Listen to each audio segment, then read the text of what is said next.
மிளகா அல்வானா எப்படி இல்லடா இருக்கணும். வெல்கம்.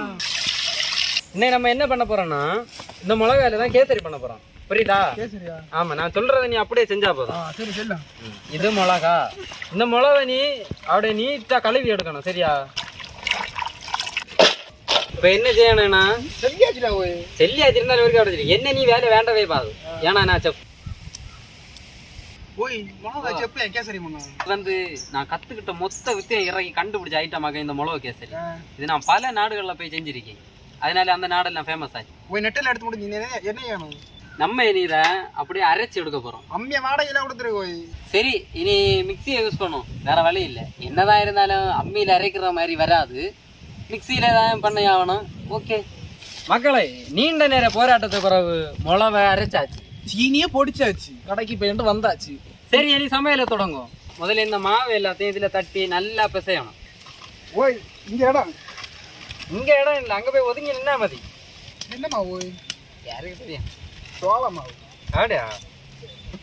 நான் கடலை மாவு இல்லை அரைச்சி வாங்கிட்டு வந்தேன். இப்போ மாவையெல்லாம் தட்டியாச்சு. அந்த தண்ணி எடுத்து இதில் வீத்து கொஞ்சமாக வீத்து. அழகா அப்படியே அடியில் ரெண்டு கையை போட்டு நல்லா கிண்டி அப்படியே மிக்ஸ் பண்ணணும். சரியா மகளே? இப்போ கரெக்ட் பக்குவத்துக்கு வந்துடுச்சு. இந்த நம்ம சமையல் வேலையை பார்ப்போம். அடுத்த வேலையே அதுதான். அடுத்ததா நம்ம வந்து அடுத்ததாக நெய்யை ஊற்றணும். முந்திரி பருப்போம், இந்த கிஸ்மிஸ் பழமும் போடுறோம்.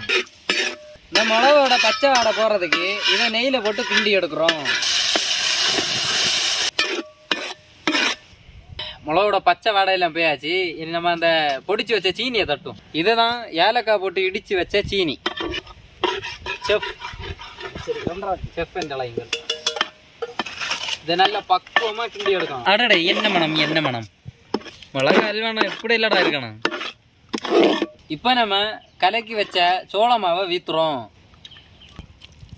சோள மாவு தான் ஐயா. இனிமே தான் நல்லா கிண்டணும். இது நல்லா உறைஞ்சி வரும்போது தான் அல்வாயாட்டும் மாறும். இந்த சோள மாவு வந்துட்டு எப்போ திடீர்னு கட்டி ஆயிடும். அதனால நம்ம எப்போவுமே கிண்டிக்கிட்டே இருக்கணும்.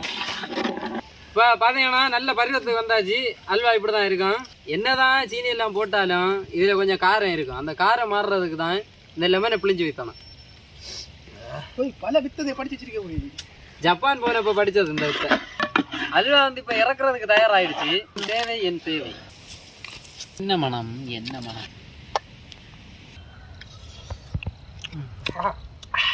நான் வாழ்க்கையில எவ்வளோ அல்வா சாப்பிட்ருக்கேன். இது மாதிரி ஒரு அல்வா சாப்பிட்டதே கிடையாது. வேற லெவல்ல இருக்கு. எந்த ஒரு எசன்ஸும் போடாம, எந்த ஒரு கலர் பொடியை மிக்ஸ் பண்ணாம அல்வா சூப்பரா வந்திருக்கு.